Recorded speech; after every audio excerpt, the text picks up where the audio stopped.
Hello everyone and welcome to British Murders, the podcast that focuses exclusively on British murder cases with an occasional glimpse at horror movies. I'm your host Stuart Blues and this is the 9th episode of Season 5. Before we get into this week's story, let's break the ice a little bit. The show's first opening icebreaker segment is this. Welcome to Daddy Facts. Here is this week's Dad Fact. To remove a broken light bulb from a lamp or light fixture, first cut off the electrical power. Whilst wearing a thick pair of rubber gloves, press half of a large cut potato into the jagged glass. The glass will become embedded in the potato and easy to remove. That's the most ridiculous thing I've ever heard, but it probably works. Stuff like that does work, doesn't it? You know them old tales that you hear from people. Shove a potato in, that'll work. The second and final opening icebreaker segment is this. The Serial Killer's Book of Haiku. Here is this week's haiku. Lost in emptiness, absent of the human touch, awaiting the next world. A haiku is a Japanese poem made up of 17 syllables in 3 lines of 5, 7 and 5. There's a link to the Serial Killer's Book of Haiku 2 in the episode description. That's where I get these from this season if you are interested in buying it or learning more about haiku or just hearing some more murderous poems from Japan. With my intro icebreakers complete, let's get into this week's episode. This week's case was semi-suggested by listener Tamar Powlesland, I hope I'm saying that right, Tamar, back in November of 2021. I say semi-suggested because when Tamar bought me 3 coffees via buymeacoffee.com/BritishMurders, she said a case based in Cornwall would be cool. No specific case was suggested though, so the other semi-suggested credit goes to Cornwall Live. In their October 2018 article titled 14 Murders That Shook Cornwall, this case was the one that piqued my interest the most. On the back of what I just said, you might have guessed that we're in the historic county of Cornwall this week. Specifically, we're in the semi-rural hamlet of Carnkie in West Cornwall. Here are your 5 quick-fire facts about Cornwall. Number 1. Cornwall has the longest coastline of any county in the UK. Ordnance Survey mappers have measured it at 1,086 kilometres or 674.8 miles. Number 2. Cornwall has its own language. Cornish, known as Kernuak. I did research it before I started recording this. I think it's Kernuak. All but died out as a language in the 18th century, but has seen a modern day revival. Number 3. Cornwall has shark-infested waters. Basking sharks and whale sharks are common sights in Cornish waters, and on one occasion, a blue shark was spotted too. Number 4. Cornwall has its own flag. The design of St. Piran's flag, again, Piran, we'll go with Piran. It's known as Banner Peran in Kernuak. Can't say that word. It's a white cross on a black background. That's the Cornish flag. And number 5. Cornwall has its own form of wrestling. Been around for hundreds of years, and the wrestler's motto is, fair play is sweet play. I couldn't find any population figures for Carnkie, but its post town of Helston had a population of 11,180 people, according to the 2011 census. We're back to having a solo villain this week, with the themes discussed within this episode being domestic violence, murder, and child murder. Listener discretion, as always, is advised. Our timeline this week starts in late August 2000, but before we get there, let's head back to 1982. With the Falklands War coming to a close and Madness's House of Fun leading the UK singles chart, we're starting our story on June 5th, 1982. On that date, 18-year-old Lesley Wyatt married her first husband, 20-year-old labourer Michael Tranter. During their 7 years together as husband and wife, the Tranters welcomed 4 children into the world in 1983, 84, 86 and 87. The couple's 2 first children were girls, with Sarah Jane being followed closely behind by Anne Marie. Their third child was a boy, Stephen, followed closely by another boy, Craig. During my research, I was unable to find out the exact reason for this, but Lesley and Michael's marriage broke down towards the end of the decade, with them finally calling it a day in 1989. Lesley married her second husband on June 22, 1990, a year after separating from Michael. The second husband in question would go on to complete a series of acts so atrocious that he'd find himself the villain of this week's episode. Also a labourer, Lesley Ford occasionally worked as a builder and roofer to provide for his new family. At first, the Fords lived together with Lesley's children in Telford, where they met, a town in Shropshire, West Midlands. During their first 5 years together as a married couple, it appears as if they separated at some stage before reconciling and then deciding to move 270 miles southwest of Telford to the picturesque county of Cornwall. That was in 1995. The family of 6 moved to the hamlet of Carnkie in 1998 and lived in a rented property there. If you're wondering what part Michael Tranter played in the children's lives, unfortunately it was that of a long-distance father.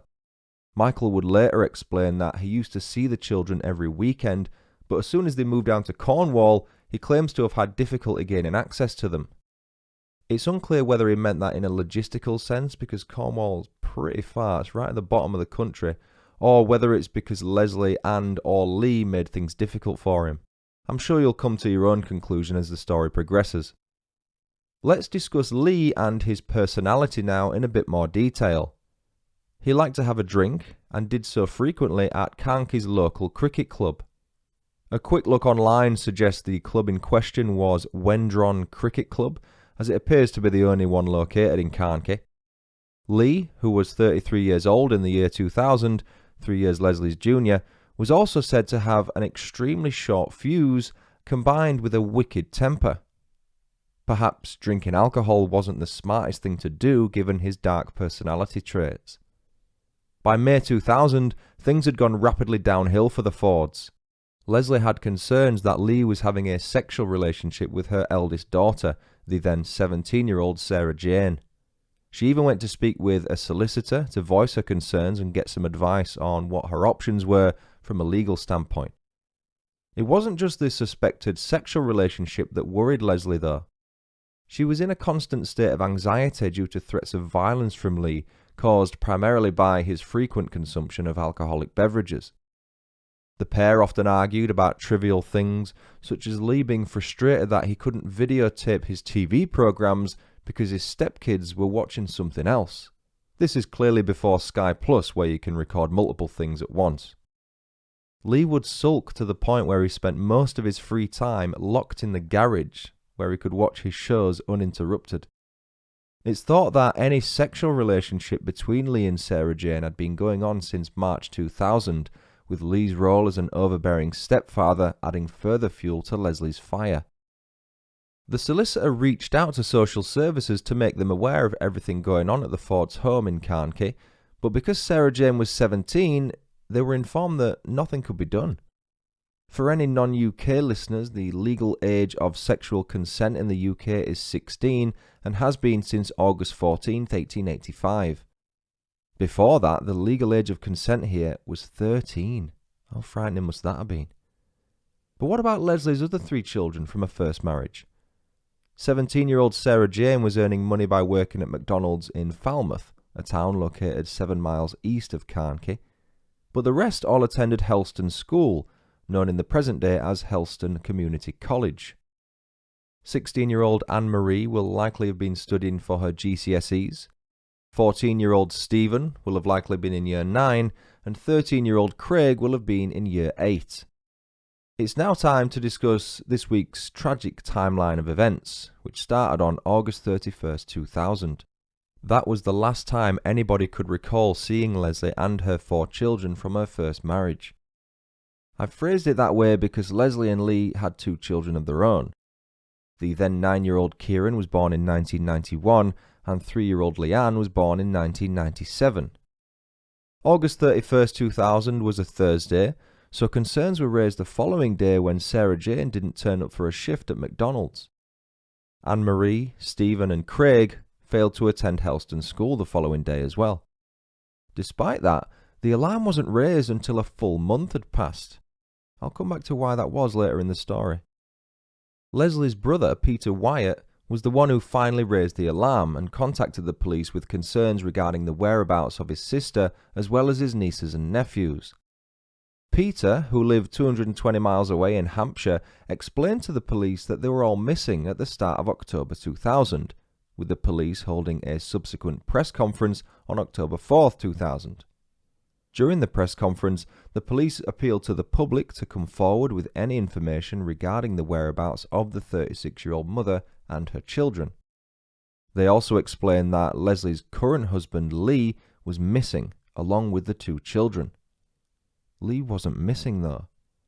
He had driven Kieran and Leanne up to Telford and dropped them off with some relatives before driving back down to Cornwall. Coincidentally, he did this on the same day the police held their press conference, and as luck would have it, Lee was spotted and arrested later that same day as he drove past Bodmin Moor. One of my sources suggested that Lee was arrested on suspicion of benefit fraud, which, if true, was likely just an excuse used to justify bringing him in for questioning. But it wasn't Lee's first contact with the police. They'd visited him a couple of days before the press conference after the alarm was raised by Peter Wyatt, Lesley's brother. Lee casually explained to the attending officers that he and Lesley had had a huge argument over money that resulted in Lesley leaving the house, taking the kids with her. He went on to say that he didn't report her as missing because, well, why would he? Many couples have arguments and storm out without the police ever being made aware. With no other avenues to explore at that time, the officers left. Michael Tranter, Lesley's ex-husband and father to her first 4 children, had no idea they were missing. Remember, he lived up in Telford and had started a new life with his partner, Denise Rimmer. He hadn't seen his kids since 1996 due to the difficulties mentioned earlier. With Lee in custody, a search of the Ford family's bungalow was soon underway. In the evening of October 4th, 2000, officers found 3 bodies buried under firewood in a shed behind the property. It's unreal how quickly things progressed on that fateful day. Sergeant Alan Mobbs of Devon and Cornwall Police said after the discovery of the bodies, "We cannot tell if they are adults or juveniles, male or female. The bodies were found under a considerable amount of wood and were not obvious. They have been there for some time and there has been quite bad decomposition." The short-lived missing persons inquiry had now turned into a murder investigation. 2 days later, on October 6, 2000, police found what they believed to be a recently dug shallow grave in a field in Treluswell near Penryn, a town 9 miles northwest of Carnkie. The field is actually 5 or 6 miles away from Carnkie. At first glance, it looked as if only one body lay within it. However, further excavation would reveal that there were 2 bodies placed within the makeshift grave. That brought the total body count up to 5, but the bad decomposition on each one made it difficult for officers to identify any of the victims. Sergeant Alan Mobb said, "We cannot say which of the bodies were in the shed and which were buried in the field, as they have been dead for more than a month. None of them has been formally identified." At the field, casts were taken of tyre marks discovered at the scene along with footprints. Once all 5 bodies had been recovered, Lesley Ford was formally arrested on October 6, 2000 on suspicion of the murders of Lesley, Sarah Jane, Anne-Marie, Stephen and Craig. Post-mortems of each of the 5 victims were done at the Royal Cornwall Hospital in Treluswell, located on the outskirts of the Cornish city of Truro. The post-mortem showed that each of the children and their mother had been garroted with what they felt was likely a piece of rope. The reason for that was there was no evidence of any bruising on any of the 5 victims' necks, meaning the killings were expertly carried out. A Home Office pathologist described the method as a silent and very efficient form of killing. Once the bodies of Lesley and her 4 children had been formally identified, their father, Michael Tranter, was informed. Lesley's parents, Margaret and Lesley, clearly she was named after her father, were also informed, as were the teachers at Helston School. Michael made an emotional statement explaining how wonderful of a wife and mother Lesley was, and expressed his severe heartache at not being able to see his kids ever again. Lesley's father said, "We are devastated. We cannot take it all in. The fact that we have lost a daughter and grandchildren." The teachers at Helston School decided to bring in educational psychologists to offer support to Anne-Marie, Stephen and Craig's friends. Deputy Headmaster David Taylor said, "We are very worried. It is clearly going to be a difficult time." Lee would plead guilty to murdering all 5 members of his family, but let's break down what actually happened. Remember, this is all according to Lee. Sadly, we'll never be able to hear Lesley's side of the story because her life and that of her first 4 children were abruptly taken away by Lee. He said that Lesley had made threats towards him in late August 2000, which would have resulted in him no longer being able to see the children. I take that to mean all of the children instead of meaning just Kieran and Leanne. The primary reason for this was the ongoing sexual relationship between Lee and Sarah Jane, which had been going on for 5 months. During an especially heated argument one evening in late August 2000, Lee had lashed out and struck Lesley in the head with a rounder's bat. Think of it as a smaller version of a baseball bat if you don't know what the game of rounders is. At first, Lee went to the garage to cool off, but whilst there, he instead decided to kill Lesley. After a brief search of the garage, Lee found a 2-foot-long piece of rope and headed back inside the house. Not knowing her husband was behind her, Lesley will have no doubt been surprised when Lee quickly placed the rope around her neck and began garroting her. Lee killed Lesley in their bedroom, and afterwards he decided to kill each of her 4 children to Michael one by one in the kitchen. Using the same tactic as he had with their mum, Lee called the kids into the kitchen one at a time and carried out the horrendous acts. None of the children knew what had happened to the others who were called before them until it was too late. The following is a confession from Lesley Ford made to Devon and Cornwall police. "The next thing I remember is she's lying on the floor dead. I do not know why or what went through me. Lesley was killed in the bedroom, the 4 in the kitchen. They were strangled from behind with a rope. They did not know it was coming, and none of them knew another one had gone before them. That my own hands have done what they have done to 5 people with a rope is a nightmare. I do not even understand why I did what I did. Somewhere amongst the argument, I snapped."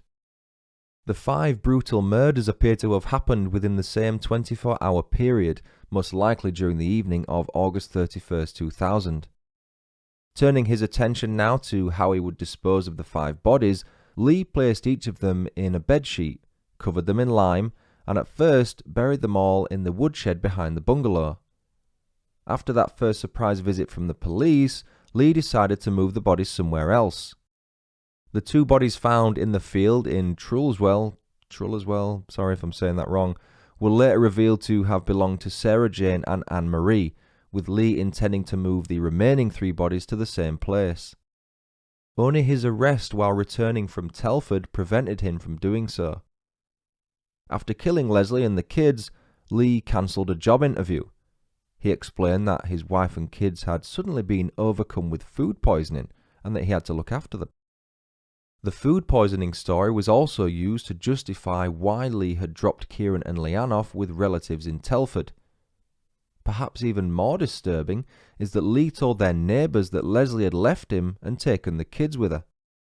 Not one to show any grief or remorse for his actions, Lee even reached out to an ex-girlfriend in an attempt to restart their relationship. This is 2 weeks after he's murdered his wife and her first 4 kids.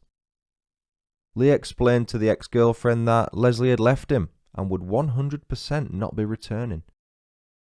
He told the teachers at Helston School that Anne-Marie, Stephen and Craig would not be attending anymore, and he even attempted to cash Sarah Jane's last paycheck from McDonald's. He may not have shown any remorse, but he was certainly paranoid about getting caught. He purchased some surveillance equipment and aimed it at the woodshed behind the house, fearing someone may discover what he'd done. The last known contact of Sarah Jane was at 2:37 p.m. on August 30th, 2000. That was when she'd last sent a text message to one of her McDonald's colleagues. A week or so later, on September 7th, one of Sarah Jane's friends sent her a text which simply read, "Are you still alive?" When the trial came round in May 2001, case prosecutor Nigel Pascoe QC explained that, in his opinion, the murders were premeditated rather than impromptu crimes of passion. He said, "We say by any standards this was an enormous and pitiful tragedy and a tale of true horror. The sheer mechanics involved in 5 separate and virtually identical killings suggests a careful and planned homicide. Although Lee gave no official motive for the killings, in all likelihood it was down to a combination of not wanting his relationship with Sarah Jane to go public, as well as fears of Lesley leaving him and taking not only her kids, but theirs as well." After pleading guilty to all 5 counts of murder, Lee Ford was handed 5 separate life sentences on May 24, 2001 at Bristol Crown Court. His minimum term to serve before being eligible for parole was set at 27 years. Frustrated at what he deemed to be an incredibly lenient sentence, Michael Tranter's brother Andrew said, "He will get what he deserves. We are hoping that life will mean life. He took the lives of 5 people, and he should get life without release himself." Understandably, Lesley's family are extremely worried that the man responsible for taking their lives will be able to walk the streets as a free man. In an attempt to prevent Lee's release, a petition to UK government was started by Nicki Budden titled, "Ensure a killer stays inside and never comes out." Nicki is the ex-wife of Peter Wyatt, Lesley's brother, who reported her missing in October 2000. The petition's initial target of 10,000 signatures was reached in November 2021, with the total figure standing at 15,372 at the time of writing. If the petition receives 25,000 signatures, it'll become one of the most top-signed petitions on change.org. In the UK, your petition is supposed to get a response from the government once 10,000 signatures have been received, and with 100,000 signatures, your petition will be considered for a debate in Parliament. If you'd like to sign Nicki's petition, I've put a link in the episode description. Based on historical cases, it's sometimes possible for individuals who have been handed a life sentence to be referred to the parole board 2 years before the end of their minimum term. In Lee Ford's case, that won't happen. The parole board were recently contacted by Cornwall Live, and they confirmed that Lee Ford must serve his full 27-year minimum before being eligible to apply for parole. That takes him to October 2027, when considering time already served before the trial and sentencing. When that time comes, Lee will be referred to the parole board by the Secretary of State for Justice. The parole board will then review Lee's case before deciding if he is safe to be released from prison. Peter Wyatt had the following to say about Lee's parole eligibility in 5 years' time. "It's not long enough. I don't see how he is fit to be released. How is anyone after killing 5 people? 4 innocent kids? He has never shown any remorse. He is going to be 60 when he gets out. He has still got a life and could make a life. It's not fair. We have not had a life since. It's on our minds and hurting all the time. We have suffered more than him." A Ministry of Justice spokesperson said in response, "Our sympathy and thoughts remain with the family. While sentences are decided by independent judges, offenders are only freed if the parole board agrees they can be safely managed in the community and are subject to strict licence conditions, including who they can see and where they can go." And that was a story of British murderer Lee Ford. Thanks again to Tamar Powsland for suggesting I cover a case based in Cornwall. My parents love it down there. I used to work with someone who was uncomfortably obsessed with the Cornish seaside town of St Ives. He used to sit at work and just watch CCTV footage from a camera aimed at the sea. Really, really weird. Love you, Richard. I've never been myself, though. I've got 2 new reviews to read out this week. Thank you firstly, Apple Podcast user Jessica Johnston, for leaving British Murders a 5-star rating and review. Jessica said, 90% of the true crime podcasts I find that are good are all based in America. It's taken me a while to find a British true crime podcast, but now that I have, I'm so happy. The content and the way he tells the stories of the victims is incredible, but also straight to the point. Every now and then I listen to several during the day while working from home, and it's such a nice break from only American crime. As interesting as that is, I'm British, so it's interesting to hear some stories from closer to home. Love it. And finally, thank you Apple Podcast user K_A_I_T, I'm guessing that's Kate, for leaving British Murders a 5-star rating and review. They said, I found this podcast after finishing up one of my regular podcasts and love listening to these while working. Please keep making them. Also, love the crossover episodes. Thanks again, Jessica and Kate. Suppose you'd like to leave a review of the show and have it read on a future episode. You can do so on iTunes, Facebook, Podchaser, or at britishmurders.com. You can also leave star ratings on Spotify and voicemail messages on britishmurders.com. If you'd like to support the show on Patreon or donate on a one-off basis via Buy Me a Coffee, you can find the links for each of those on my website. Please continue to email your case suggestions to britishmurderspodcast@gmail.com or message me via social media. You'll not only get the episode covered, but you'll also get a shout-out. That's it for now. I've been Stuart Blues. This has been British Murders. Thanks so much for listening. Until next time, cheerio.